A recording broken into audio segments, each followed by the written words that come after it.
friends, what a time to be born into. Did you send in a complaint about having been? I was looking for an easier time this time around. No, it's not true. But we do live in a time of cascading crises. Crises which will only hit harder and be tougher to overcome until human civilization either declines into ruin or human ingenuity creates a higher level vision of the future that will usher us in a new era in human affairs.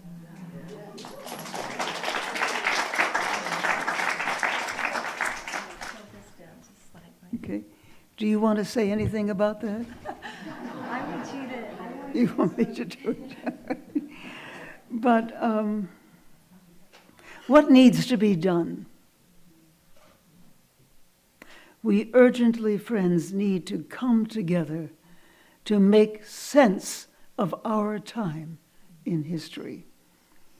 We need to inquire as deeply as we can, not only to see what the facts are, but what principles and design criteria we need to apply to understand our challenges and frame our decisions. We need to build whole system solutions that take all aspects of our humanity into account. What is at stake? Is nothing less than the shape of human existence on our planet Earth. What is required is nothing more than a shift in human consciousness. As Einstein, who actually I met as a child, he came to our school at PS6 in Manhattan, and he said, "You know, I really need to talk to some smart kids." And then some said, "Gene, come here." And so we got along famously, and he decided I could call him Uncle. I said, "Oh, do I have to? You got a better idea?" "Oh, yes." "What is your better idea for me?" I said, "Sweetie Pie." "Sir, can I call you Sweetie Pie?" He says, "All right, but if all the others, you can't laugh." "Oh, no, they have to laugh, and you have to laugh too." "Me too, I have to laugh." "Right." Well, as a matter of fact, I'm in a different reality right now, and let me see if I get this reality to talk to you, Dr. Einstein. All right? All right, who's going to start talking to Dr. Einstein? Just raise a hand quickly. Up. Talk. Dr. Einstein, I really want to understand about the consciousness and the beyond consciousness. And the what consciousness? Beyond consciousness. Beyond consciousness. Oh, Lord, I've never been given that question. Well,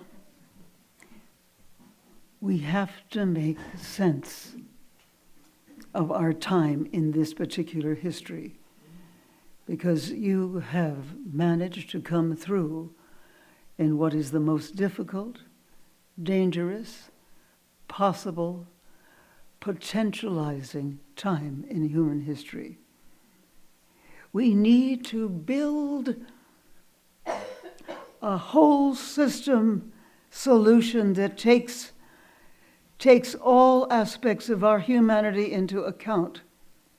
What is at stake is nothing less than the shape of human existence on planet Earth. What is required is nothing more than a shift in human consciousness, which actually is not hard to do. It really isn't. It's been there. in the back of our mind, in the front of our mind, in the call of our purpose since we were children.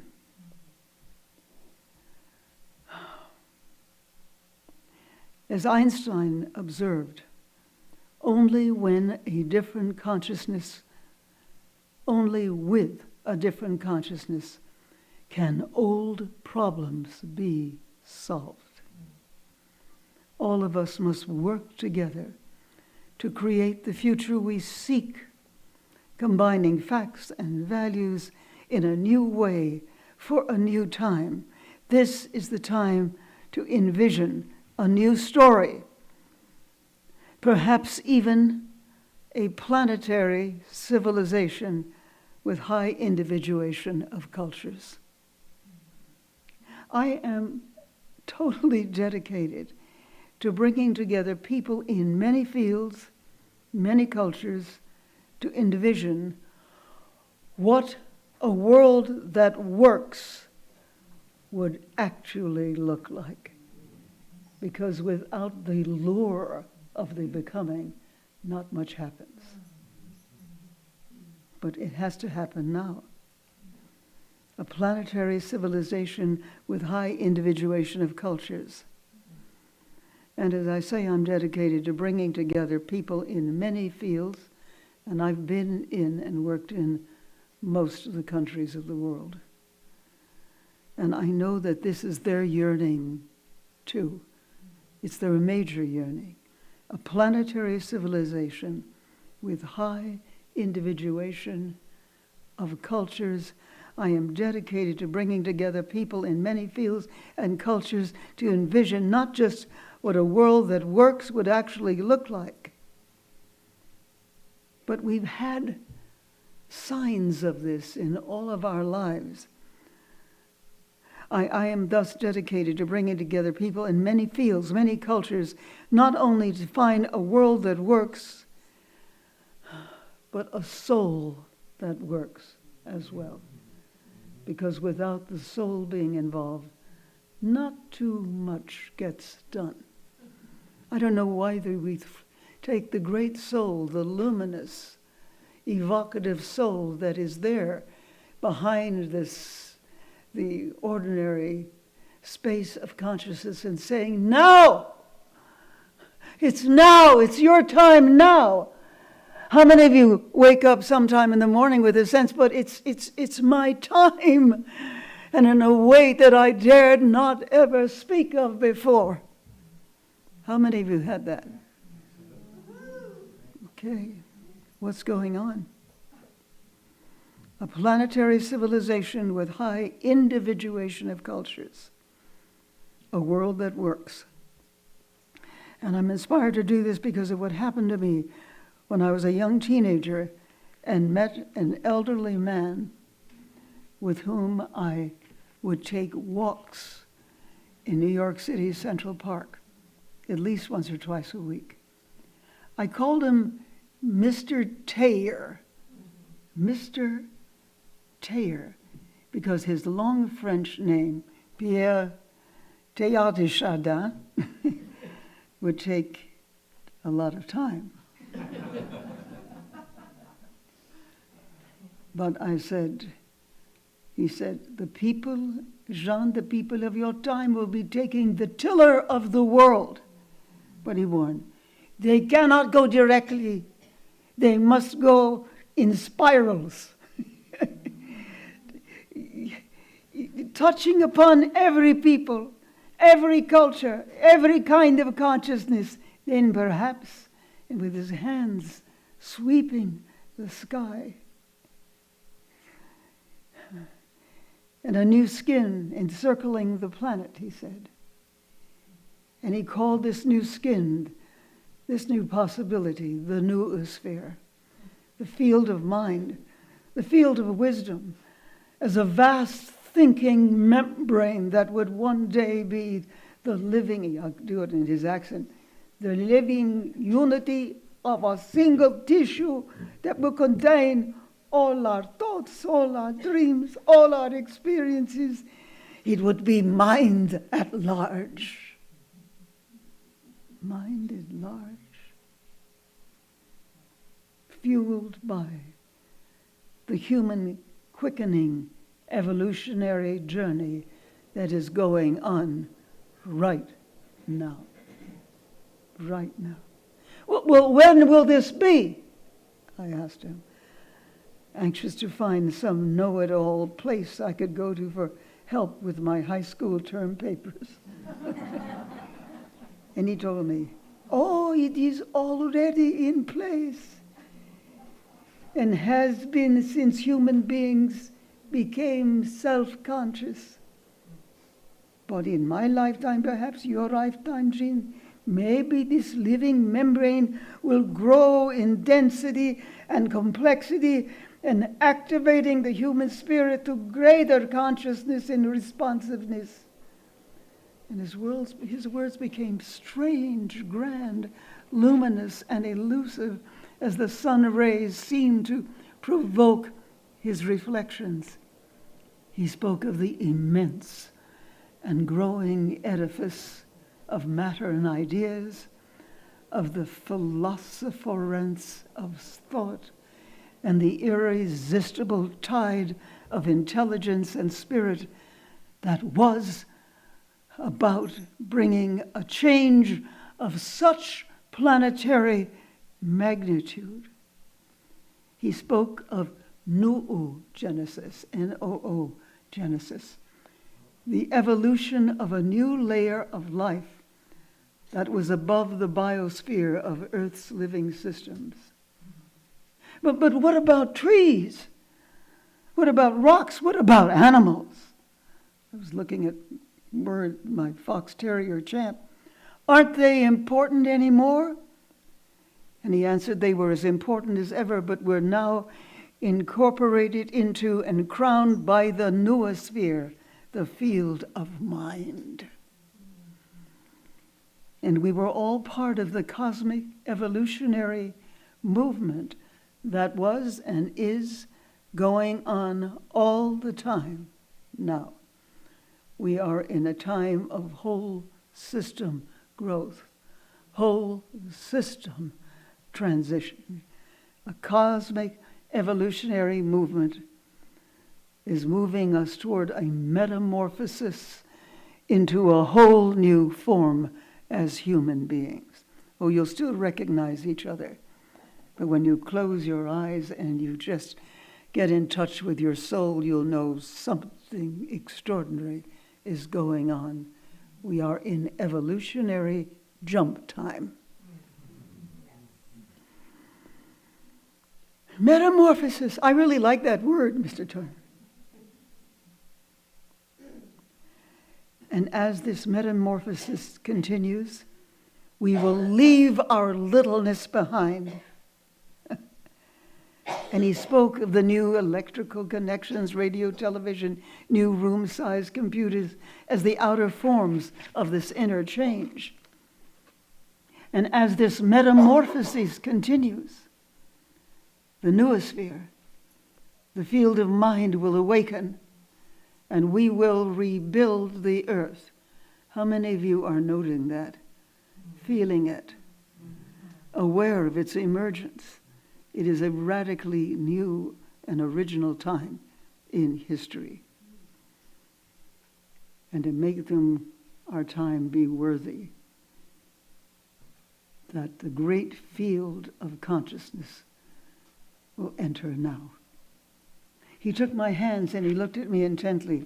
Jeanne, remain always true to yourself, but move ever upward towards greater consciousness and greater love. At the summit, you will find yourselves united with all those who, from every direction, every culture, have made the same ascent, for everything that rises must converge. Oh, so much I wish I could live and see it. Leave what, Mr. Teilhard? And it seemed he didn't hear my question. Instead, he seemed to be already seeing something else. He seemed to be in ecstasy. He began to talk in faltering but eloquent spasms of speech all around us. to the right, to the left, in front, behind, above, below. We have only to go a little beyond the frontier of sensible appearances in order to see the divine welling up and showing through. See over there, in that cherry tree, in that rock, in that child. By means of all created things, without exception, the divine assails us, penetrates us, and molds us.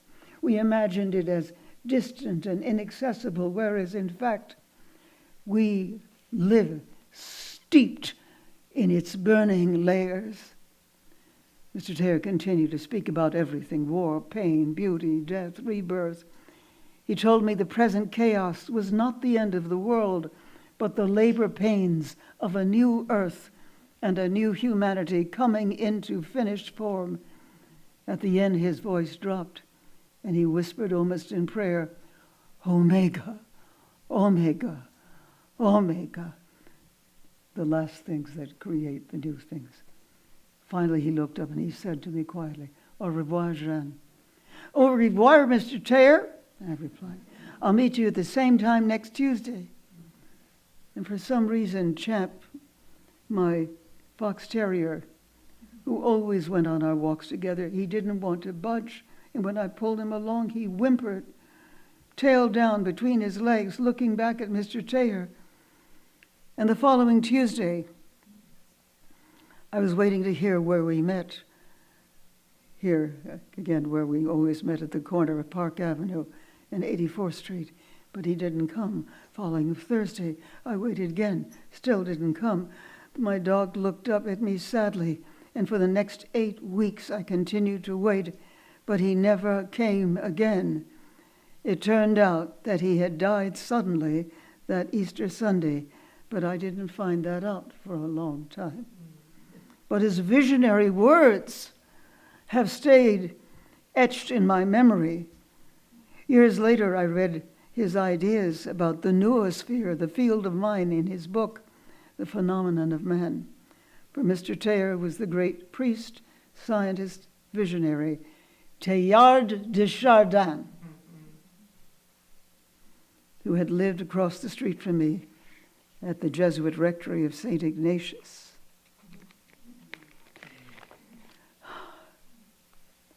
He writes, a glow ripples outward from the first spark of consciousness reflection.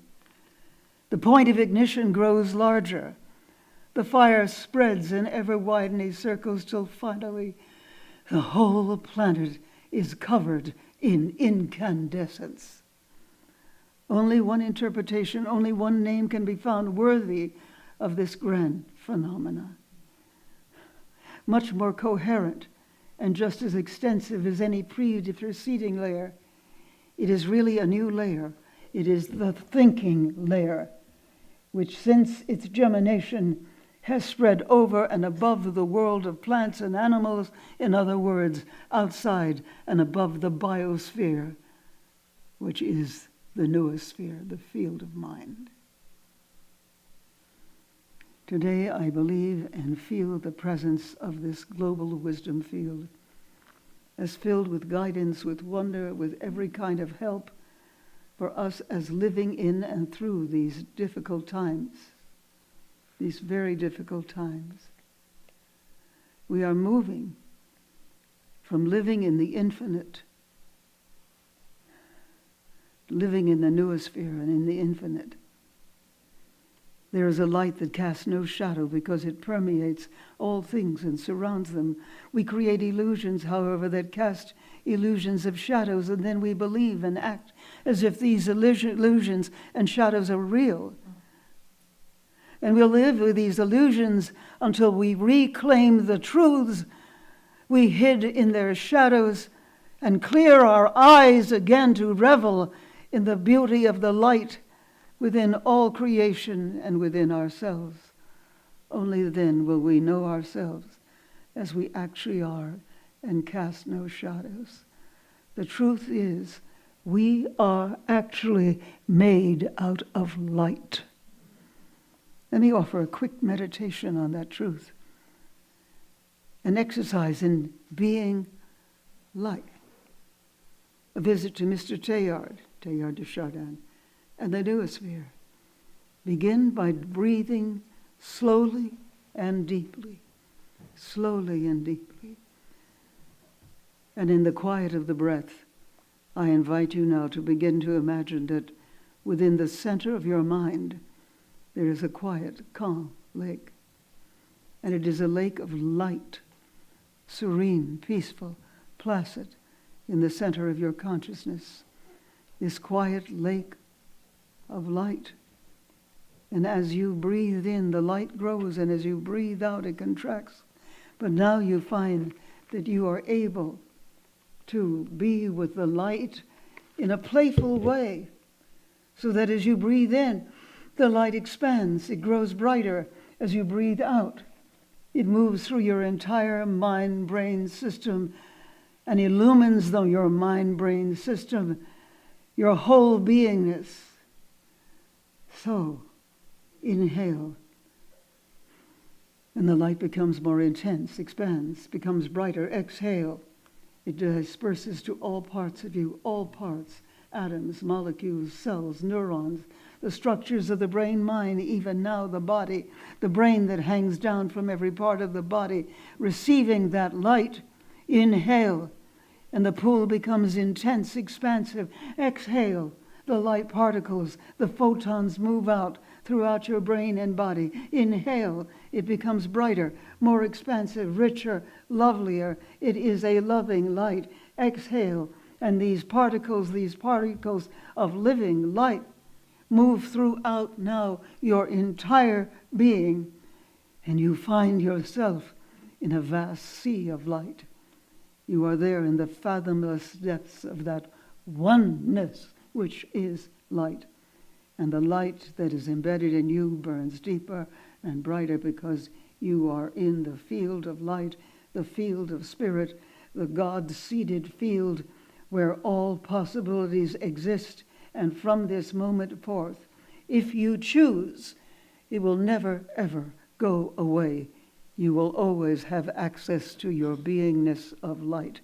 And it may even be that an emotion so sweet, so lovely, so beautiful, pure love and compassion, or just sheer delight of beingness fills you now. And being filled with light, you can say in your heart's mind and mind's heart, I am a being of light. I am a being of light. I love the light. I serve the light. I am illumined, sustained, supported by the light. The light, which is also love, and I are of the same essence.